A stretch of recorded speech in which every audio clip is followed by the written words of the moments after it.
Hey everybody, I hope you've had a really good day. And tonight our story takes place in a garden. So I thought that I would sit out here in my little garden and tell the story so you would kind of imagine what it would have been like that night in Jesus' life.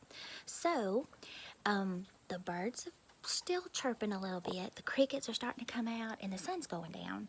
So most things are getting ready to go to bed. So let me tell you the next part of the story of Jesus. Okay? It says, after singing a song at the Passover meal, Jesus and his disciples went to a garden called Gethsemane. It was getting quite late, and so everyone was trying to be quiet. Jesus was especially quiet and walked a bit ahead of the rest of the group.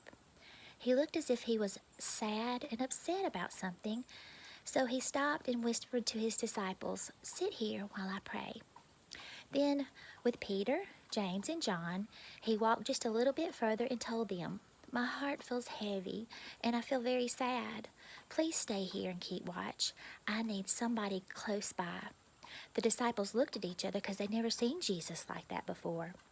Well, then Jesus, he walked a little bit further.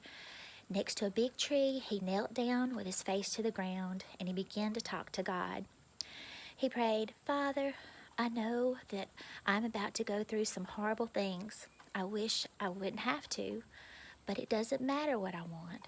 I will do whatever you want." So when he was finished praying, he went back to where the disciples were to find that they had fallen asleep on the ground. Jesus woke them up and he said, "Couldn't you have stayed awake for me for just a little while?" The disciples did feel bad and they tried to keep their eyes open, but they would just start going to sleep when they would pray. So this happened 2 more times. And so the third time, Jesus woke them up and he said, "Are you sleeping again? Enough. It's time to go. Here comes the man who is about to give me up to the people who want to hurt me."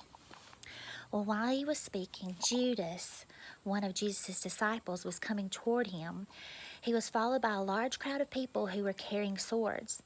Judas walked right up to Jesus, gave him a kiss on the cheek, because that was a sign to the priest that that was Jesus and he was the one that they wanted to arrest.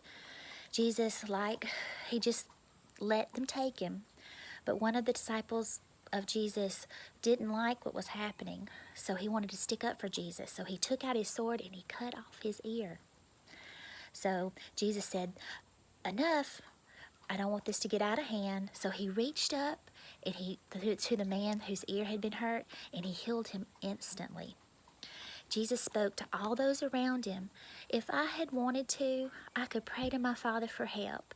He would send angels to protect me and to stop this. However, I know this needs to happen."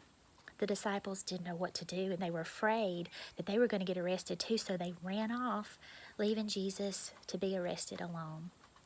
But then there was Peter. He followed Jesus from a distance because he was afraid too, but he wanted to see what was going to happen to Jesus.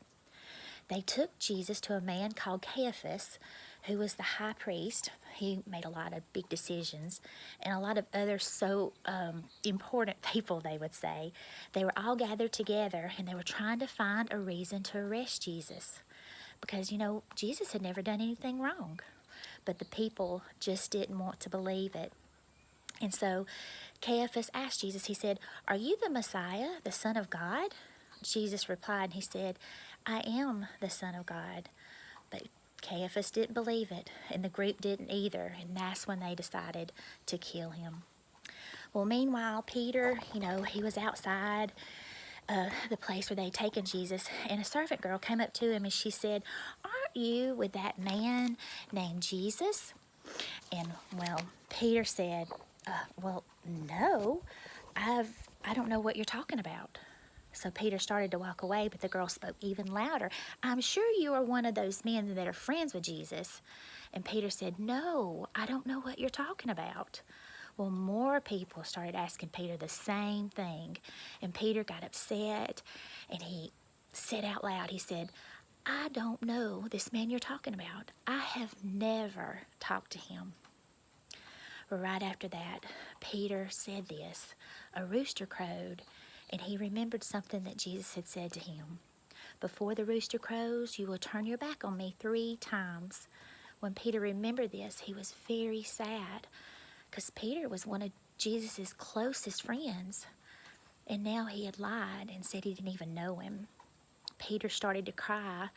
And how could I have done this to Jesus?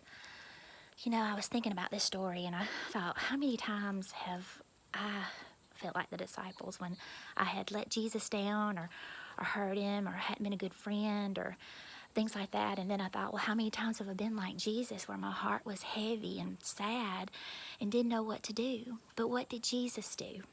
He went to the Father because he knew where his help came from, the maker of heaven and earth.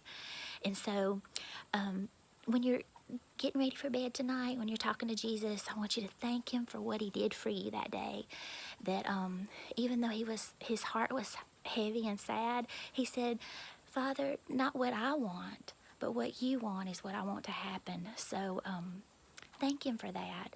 And then ask him to forgive you if you've maybe let him down or been a bad friend, or even when you've acted like you don't even belong to him in front of other people.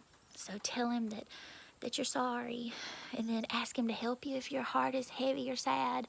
Anything that you need, you just tell him that tonight. And then I want you to cuddle up in your bed and rest, knowing that he's heard you, that he loves you, he wants what's best for you, and that everything's gonna be okay. So I want you to have sweet dreams tonight. I love you, and good night.